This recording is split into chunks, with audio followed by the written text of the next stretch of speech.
Now listen carefully and answer questions 31 to 40.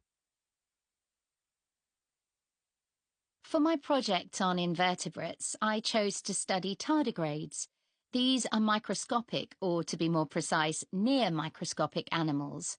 There are well over 1,000 known species of these tiny animals, which belong to the phylum Tardigrada. Most tardigrades range in length from 0.05 to 1 millimetre, though the largest species can grow to be 1.2 millimetres in length.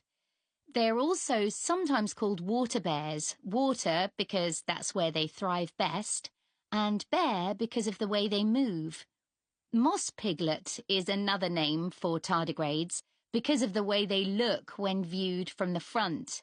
They were first discovered in Germany in 1773 by Johann Goetze, who coined the name tardigrade. As I say, there are many different species of tardigrade. Too many to describe here, but generally speaking, the different species share similar physical traits. They have a body which is short and also rounded, a bit like a barrel, and the body comprises 4 segments. Each segment has a pair of legs, at the end of which are between 4 and 8 sharp claws. I should also say that some species don't have any claws. What they have are discs, and these work by means of suction. They enable the tardigrade to cling on to surfaces or to grip its prey. Within the body, there are no lungs or any organs for breathing at all. Instead, oxygen and also blood are transported in a fluid that fills the cavity of the body. As far as the tardigrade's head is concerned, the best way I can describe this is that it looks rather strange, a bit squashed even. Though many of the websites I looked at described its appearance as cute, which isn't exactly very scientific. The tardigrade's mouth is a kind of tube that can open outwards to reveal teeth-like structures known as stylets. These are sharp enough to pierce plant or animal cells. So, where are tardigrades found? Well, they live in every part of the world, in a variety of habitats, most commonly on the bed of a lake, or on many kinds of plants, or in very wet environments. There's been some interesting research which has found that tardigrades are capable of surviving radiation and very high pressure.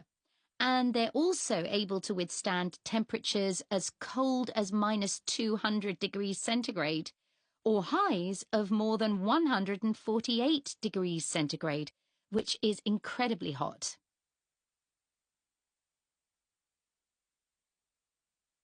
It has been said that tardigrades could survive long after human beings have been wiped out, even in the event of an asteroid hitting the Earth.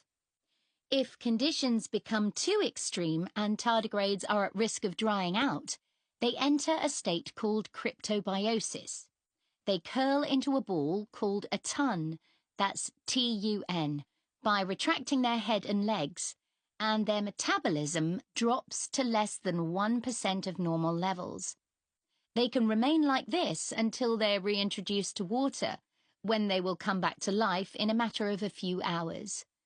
While in a state of cryptobiosis, tardigrades produce a protein that protects their DNA. In 2016, scientists revived 2 tardigrades that had been tuns for more than 30 years. There was a report that, in 1948, a 120-year-old tun was revived, but this experiment has never been repeated. There are currently several tests taking place in space to determine how long tardigrades might be able to survive there. I believe the record so far is 10 days. So, moving on. In terms of their diet, tardigrades consume liquids in order to survive. Although they have teeth, they don't use these for chewing. They suck the juices from moss or extract fluid from seaweed. But some species prey on other tardigrades, from other species or within their own. I suppose this isn't surprising, given that tardigrades are mainly comprised of liquid and are coated with a type of gel. Finally, I'd like to mention the conservation status of tardigrades. It is estimated that they have been in existence for approximately 500 million years, and in that time, they have survived 5 mass extinctions. So it will probably come as no surprise to you that tardigrades